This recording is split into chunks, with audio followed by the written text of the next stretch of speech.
Good morning, guys. Welcome to my Monday morning rant for the 9th of November. That was a pretty unproductive week last week for me. I didn't do as much as I had been doing for the last 3 weeks or so. Not that that's a bad thing.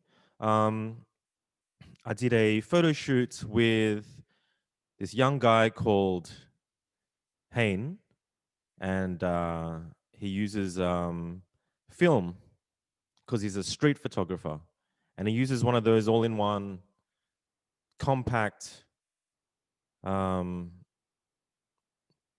trendy as fuck cameras, the kind that like Terry Richardson likes to use, where you don't even have to look through the viewfinder. It's like a point and shoot. But it was a Yashica, I think. I know they're worth a pretty penny. 35 millimeter, super cool. Kind of makes me want one. Um, I was modeling some Cosmonauts gear. Cosmonauts is a streetwear label from the US, and they sent me some tees, which I thought they sent because they wanted me to shoot them on girls. Turns out they sent them in my size.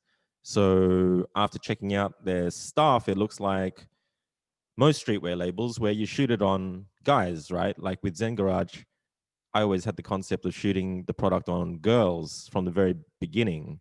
And yeah, fair call. They wanted to see this stuff on me. Actually, I should be wearing one of the t-shirts in this podcast. I totally forgot. I'll wear it in the next one.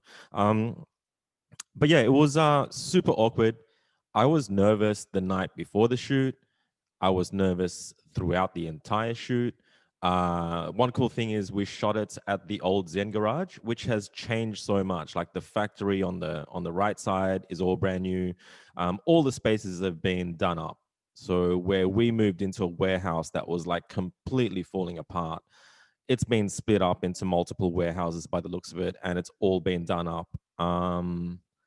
Unfortunately, I couldn't get in to have a look to see whether our old logos were still on the wall, but I did end up towards the end of the shoot running into someone that said, no, it's the logos are gone, and they've fabricated walls over the old walls.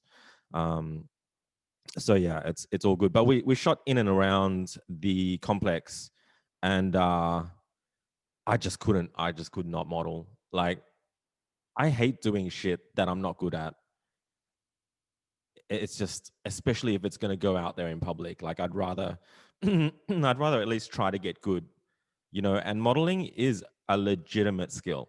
Like, you're not a model if you've got a big following or anything, or if you're good looking or something like that. You're a model when you know how to create certain angles and even different faces and different smiles. And I just couldn't do it. I was super awkward. I was super stiff. I mean, my mate Nick Turner, who is a business partner of mine last year, he every now and then got me to stand in front of the camera while he was setting up a studio shot. And he would say, dude, you're really stiff in front of a camera. Hey, I'm like, yeah, I don't know what it is. I just can't loosen up and chill the fuck out. So I'm pretty nervous about how the photos are going to turn out. I did get him to grab a few shots. Like, Viv rocked up for a bit of support, and I also shot a few of the products on Viv anyway. And the shots that he took on my camera of Viv and I, out of like, and it's not because he's a bad photographer, it's because I'm a shocking model. Like, out of the 20 or so shots that he took, Viv looked great in nearly every single shot, and I just looked completely crap. So yeah, I really don't feel comfortable in front of a camera. I also did a shoot with Cami, pink-haired Cami. Really awesome shots, but they're all too rude for social media. So they're going straight onto my Patreon and her OnlyFans. I did have in the calendar to maybe check out End of Month Meet last week, but it was weird weather that week, and it was raining pretty hard that day, and turns out they canceled that. So that's a real shame. Hopefully I'll make it to the next one. And the only other big thing that I did last week was to have a 3-hour long podcast with Adrian Hodgson. Adrian is a legend. He used to run basically all the magazines, automotive magazines, in the news agency. And he works for Summernats now, and it is really a part of the family there. And we spoke about drag racing, which was really cool. Like a lot of guys who like driving on the track or twisty roads and cornering addicts have a lot of the time a lot of shit things to say about guys who are into drag, like automatic and you're just going in a straight line and cornering is where it's at, blah blah blah blah. But Adrian really explains how he got into drag racing and why he loves it. It was just a really good podcast, and we both just got more drunk as we went along. And towards the end, we were talking. He's a similar age group to me, so towards the end, we were talking about his family. We're talking about cycling. We're talking about gardening. Would you fucking believe, like gardening? And we talked about golf as well. So my God, like I suppose maybe gardening and golf are on the horizon for me at some point. That'll be hilarious. But yeah, super cool podcast. Check it out if you can. It's 3 hours long and it gets better as it goes. Trust me, as the drinks go down, it gets really cool. All right, I'm going to jump straight to the questions because we got a whole bunch of them. It's really great. I'm really happy about this because no one's asking them on Facebook, but everyone's happy to ask anonymous questions on Slido, this application that I've hooked up. So I'm going to get going. First question: what is your favorite quote and why? I don't have a favorite quote. Like I used to have a couple of my own quotes that I used to quote all the time, and I liked them. Like one of them was about design, good design being invisible, and the example of that is like if you walk down some stairs that are designed really really well, you're just going to be walking down those stairs. But if the stairs were designed really badly, then you're going to be walking down them and your knees are going to be sore and you're going to be complaining about the steps. So good design should be completely invisible. It should just work. Like you start reading a book and the design is so good that the typography, everything is spaced apart and sized perfectly. You just start reading it. Whereas if it was badly designed, you might struggle to read it. You might get a migraine headache or something reading it. So a lot of my early quotes were about design. And then when I was into car stuff, I created a quote about the GTR badge being everything. And that was a quote that I had underneath all my emails and my signatures and stuff on the forums. But then when we created Zen Garage in 2011, we started creating Zen Tips. And Zen Tips are just quotes that I've stolen pretty much. And sometimes I'll take a quote, edit it a little bit, add in an automotive spin sometimes, and then it becomes a Zen tip. So if you want to check out the Zen tips, just search for hashtag Zen tip on Instagram. And I'm starting to post a few of them on the YouTube community section as well. One of my favorite Zen tips is evolve so hard that they have to get to know you again. The reason why I like that is I feel like it's what I've done my whole life, is just like I've evolved so much and I have an addiction with evolving, like continuing to pick something up and get obsessed with it and get good at it and then make something out of it. Like publish, get it out there, define, redefine, and master stuff. And then it's that feeling of having another feather in your cap or making another mark in the wall. That is, I just find it really addictive to do that in life. So there, I love that quote. Evolve so hard that they have to get to know you again. Next question. What would be your approach? What would be your approach to group work tasks? Group work tasks. Man, I'm a horrible team player. I think partly because I've got a big ego, and I like to come. I'm really hard on myself when it comes to coming up with good ideas. If there's a good idea to be had, then I will push and sell that good idea. But when you're working in groups, sometimes people just everyone wants to chip in, and if you go about a group task where everyone gets equal rights, then you're going to get a pizza at the end of it. It's going to be a mess, a bit of everything. And I do believe it's good to listen to everyone, But then the hard part from there is to try to, if you have a great idea, to try to convince people that it is a great idea. And if somebody else has a great idea, then they need to convince you that it's a great idea. So my approach would be to listen to everybody, pick out the strongest concepts and ideas within what's in the pool, and then it is almost like electing a leader. I don't think um, it's going to be that easy if you don't have someone that's going to be the leader and take responsibility. It's almost like those reality TV shows, right? Where someone assumes the leader, like in MasterChef and shit, like someone is the leader.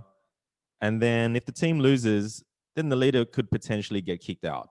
So it's a risk reward thing. If you put your neck out there and it doesn't go well, well then your head's on the chopping block. So I like that approach. Um, as rough as it might sound. Next question. What's your opinion on the current state of the photography community, especially in the areas that you tackle?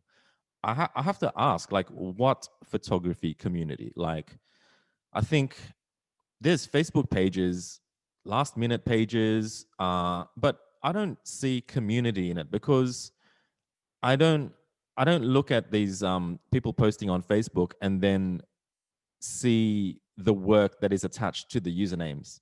I don't I don't look at it like they're just a bunch of people and everyone's assuming that the photographers on these pages are professional, but I don't know, and then I sometimes I do check out their websites and their Instagrams. I'm like, I don't like what I see here, but I don't feel like there is a community, especially in the kind of photography that I do. The constant struggle in what I do is the bad reputation, and it only takes a few people to ruin it for everybody else. And it's not easy on my family and my friends either. Like they don't want to like my shit. If they like my shit, more of that kind of stuff rocks up in their feed, and they don't want that. So I don't think there is a community in the line of work that I'm doing this year.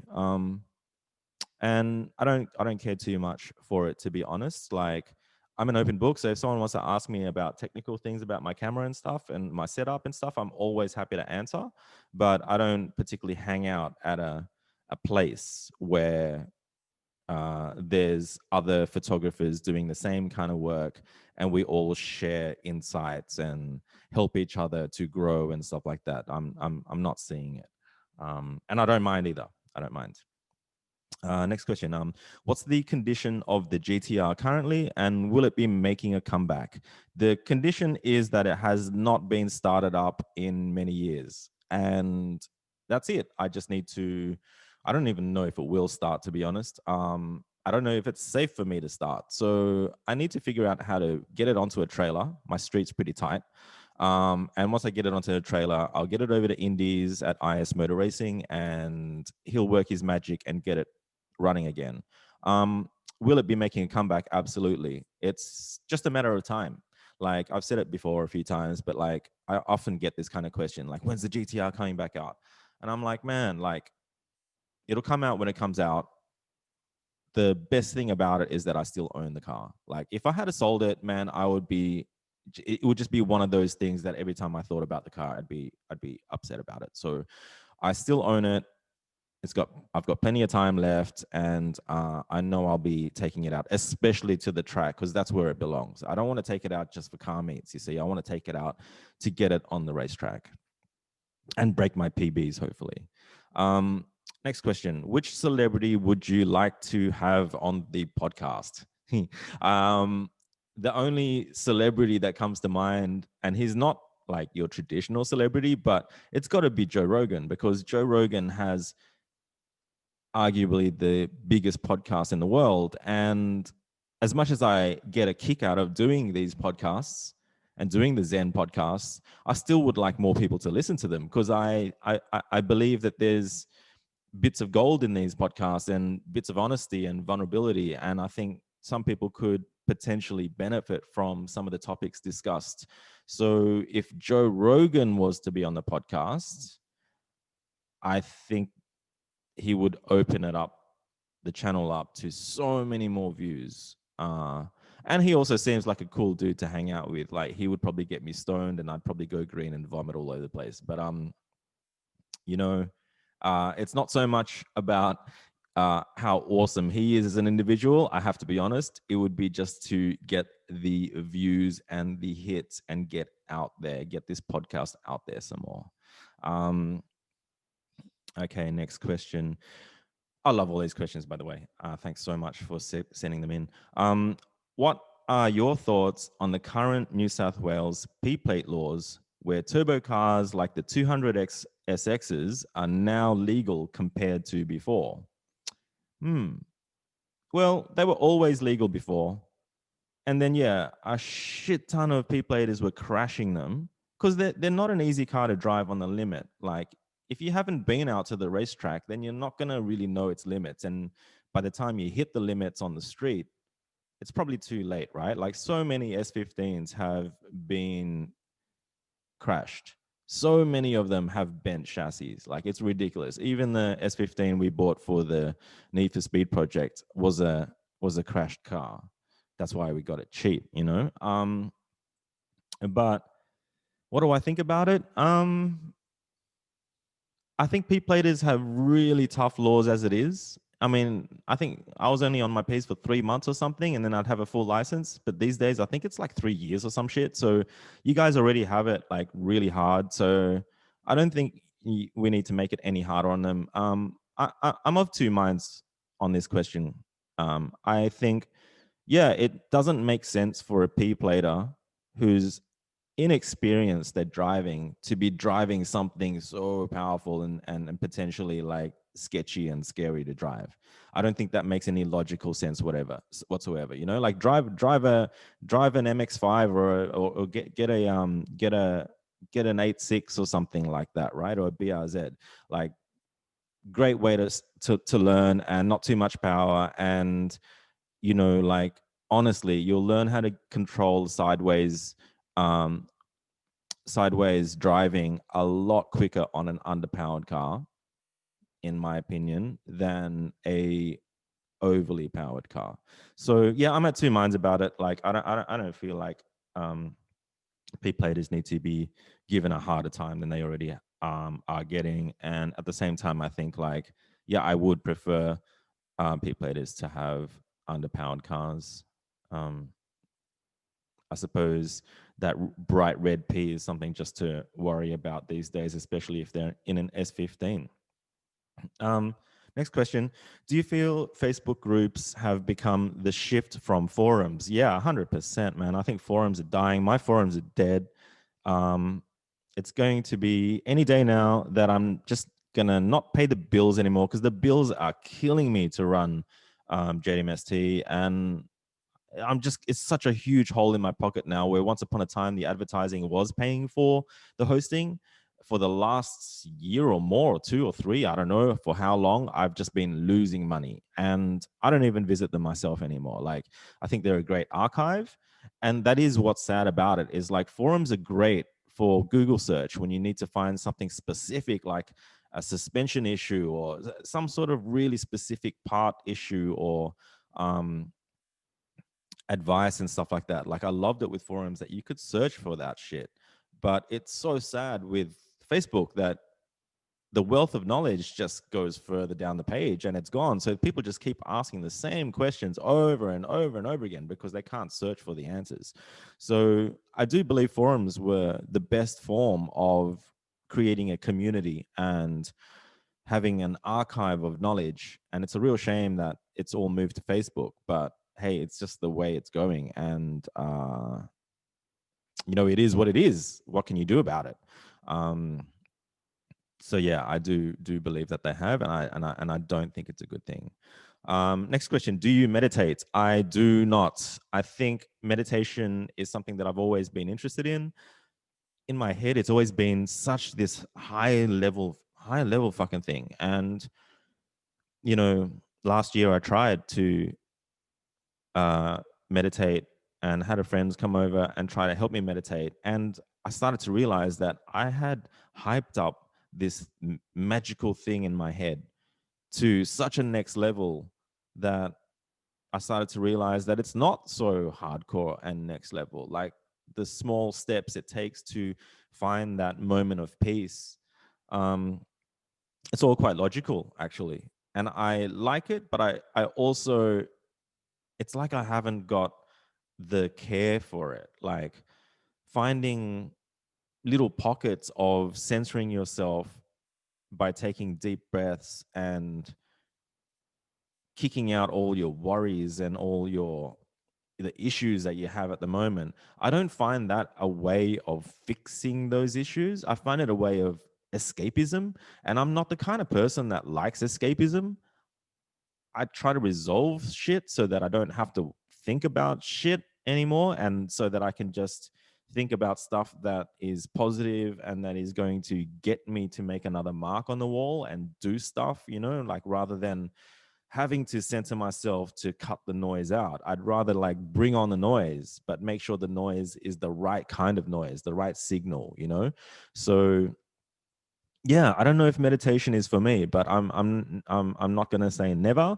I think who knows if it gets to a state in my life where it's so fucking noisy in my head again, maybe I will. Maybe I will take the baby steps to meditate. But yeah, from someone that runs Zen, like I don't look at Zen as being this meditative thing. Like I think Zen is when you're in the zone, when the noise is so loud that you're just screaming along with it, and you know you're just giving it your all, and it it's just it's pure energy. So that's the way I look at Zen, not from a meditative kind of state. Last question. Oh, my voice. Okay, last question. It's a long one. Would like to hear your thoughts on the bloke that single-handedly drove Skyline prices, essentially driving prices of all JDM favorites through the roof, buying 2,000 Skylines planned for the US market when it becomes legal to import. Personally, good for him for seeing the future and controlling the market, but bad for everybody else wanting to buy anything at a reasonable price. Hey, more power to him, man. Like you can't stop that shit, right? Like I think the JDM heroes are always going to go up. Adrian and I were talking about the prices of GTRs, and looks like my GTR is worth a lot more now than when I bought it. So at the same time, R34 GTRs are worth so much more than, you know, that sort of 60K mark that they were at or once upon a time. So um, look at Porsche 911s, same shit. Magnus and all these people just like jacking up the prices. Look at old AE86s as well, same thing. So yeah, no evil feelings or negative feelings towards this guy that's making a business out of it. I think it's always been that way. Even from the very beginning when they were importing gray imports and a whole lot of 180 SXs, and even those K cars when they were importing a shit ton of K cars, like they were all making good money off that shit, and it jacked the prices up. So it is what it is. Again, I don't think it's a bad thing. Um, all right, this guy also asks about American politics and what I think about Biden, Trump, and Biden winning. Um, yeah, I got nothing to say about it. Hey, like I've learned my lesson to not talk about American politics because I don't want to divide people. Like it's so divisive. It's so insane how many people hate people on the other camp, you know, people who support the left or the right hate each other so much. And it's not funny, actually, it's fucking sad. And even last night, I was on Discord talking with a mate who just started talking about voter fraud and Trump and you know all these people that have been found to make fraudulent votes, and I'm just like, oh man, you sound like Trump and you sound like all the Trump supporters, and I don't want to see this guy as a Trump supporter. He's a guy that I hang out with on Discord. You know, I'd rather just talk about something else. I don't want to try to prove somebody wrong. Um, I'll just leave it at that. Like, I'm just glad that it doesn't look like a civil war is happening. Uh, And in some ways, I'm just glad that uh, a more of a puppet politician is back in the hot seat.